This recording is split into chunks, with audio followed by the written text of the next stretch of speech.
আর আমি বারবার একটা কথা বলি যে এই দুনিয়াতে আল্লাহ ছাড়া আমাদের আপন বলে কেউ নাই। আপনি যাকে আপন মনে করেন না কেন, আমাদের সম্পর্ক আছে বাবার সাথে, মায়ের সাথে, স্ত্রী সন্তানদের সবার সাথে, আমাদের হক আছে, অধিকার আছে, সব ঠিক আছে। বিশ্বাস করেন আল্লাহ ছাড়া আপন বলে আপনার কেউ নাই।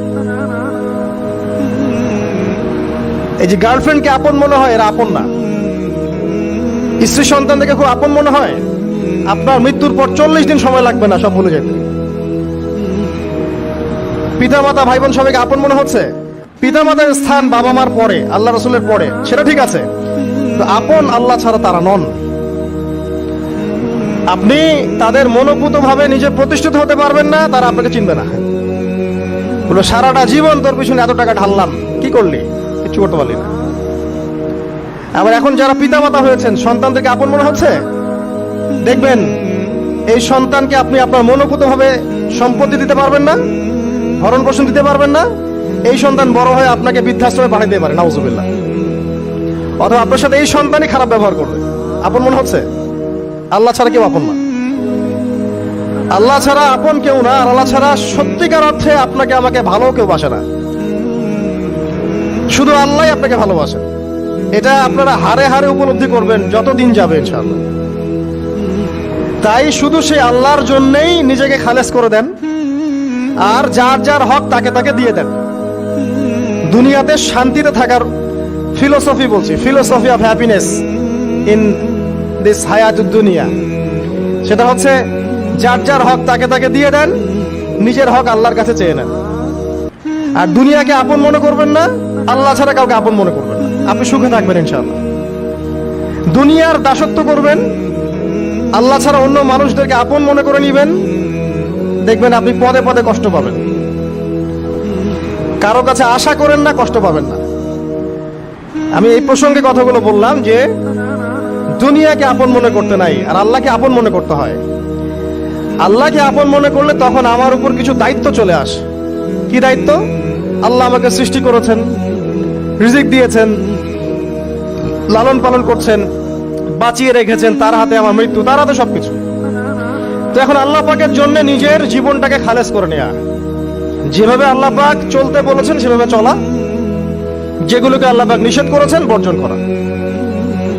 আর রাসূলুল্লাহ সাল্লাল্লাহু আলাইহি ওয়াসাল্লামের সুন্নাহ আল্লাহ পাক রেখে দিয়েছেন আমাদের সামনে। এই সুন্নাহগুলো যদি আমরা অনুসরণ করতে পারি, ইনশাআল্লাহ এই দুনিয়াতে কিছু পাই বা না পাই, ইনশাআল্লাহ পরকালে আপনি আল্লাহর ক্ষমা পাবেন ইনশাআল্লাহ তাআলা।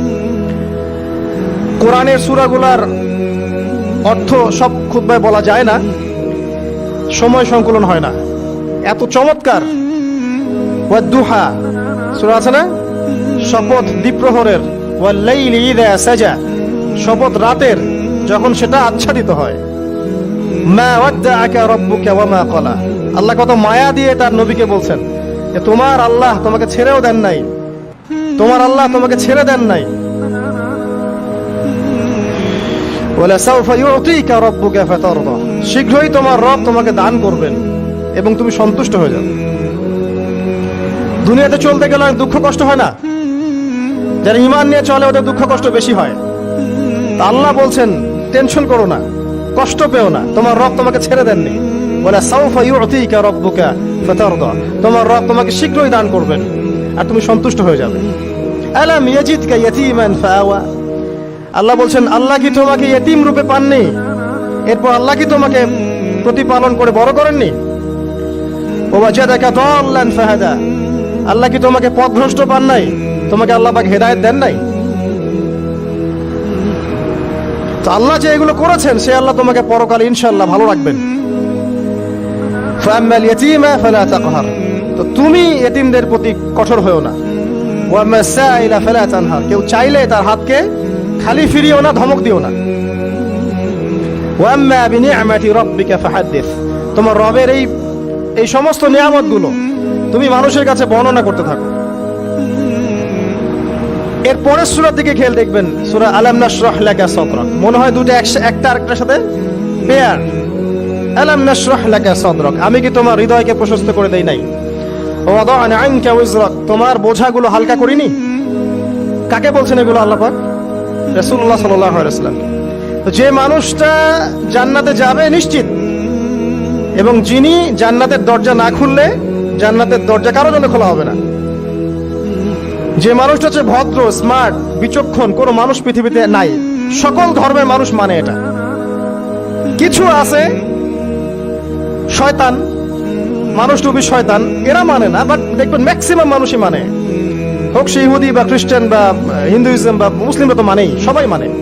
এই মুহাম্মদ সাল্লাল্লাহু আলাইহি ওয়াসাল্লামের মতো স্মার্ট, বিচক্ষণ, ভদ্র, সুচরিত্রের মানুষ পৃথিবীতে কোনোদিন আসেও নি, আসবো না। তো সেই নবীর জীবনটা আপনি পড়ে দেখবেন, আর রাহিকুল মাকতুম বইটা, যে চড়াই আর উতরাই, খালি দুঃখ, কষ্ট, যন্ত্রণা, লাঞ্ছনা, কন্টিনিউয়াসলি। আমাদের নবী সাল্লাল্লাহু আলাইহি ওয়াসাল্লাম তো 1 মাস শান্তিতে ঘুমানো নাই নবী হওয়ার পরে। যখন তিনি মারা যান, ফাতিমা রাদিয়াল্লাহু আনহার কথা মনে আছে না? কানে কানে কি জানি বললেন। তখন আমাদের নবী একটা কথা বলেছিলেন, আমি এই বয়সে সে কথাটা বুঝি, মাদ্রাসা লাইফে, ইউনিভার্সিটি লাইফে বুঝিনি। নবীজি বলেছিলেন তার মেয়েকে, ফাতিমা রাদিয়াল্লাহু আনহা তার কষ্ট দেখে কান্নাকাটি শুরু করলেন। আমাদের নবীজি তাকে কাছে ডেকে বললেন কানে কানে যে কি জানি একটা বললেন। তারপর ফাতিমা রাদিয়াল্লাহু আনহা চুপ করে গেলেন। তো পরে জিজ্ঞাসা করা হলো কি বলেছিলেন, তিনি বললেন আল আব্বাজান বলেছেন আজকের পর তোমার আব্বার কোনো কষ্ট থাকবে না, আর তুমি আমার পরিবারের মধ্যে সবার আগে আমার সাথে সাক্ষাৎ করবে। এই যে আজকের পর আমার আব্বার আর কোনো কষ্ট থাকবে না, এর মানে বোঝেন, মানে সারাটা নববী জীবন কত যে কষ্ট নবী সাল্লাল্লাহু আলাইহি ওয়াসাল্লামকে সহ্য করতে হয়েছে। আজকে জান্নাতে যাওয়ার দিন, আজকে আর তোমার আব্বার কোনো কষ্ট থাকবে না। এই মানুষটার যদি এই অবস্থা হয়, তাহলে আমরা কি? আল্লাহ পাক সেই মানুষটাকে এই সূরা দুটো শোনাচ্ছেন, আমি কি তোমাকে এতিম পাই নাই, তোমাকে পথভ্রষ্ট পাই নাই, হেদায়েত দেই নাই, ভরণ পোষণ করিনি, আমি আল্লাহ তোমাকে ছেড়ে দেই নাই, শীঘ্রই তোমাকে দান করব। হ্যাঁ, তোমার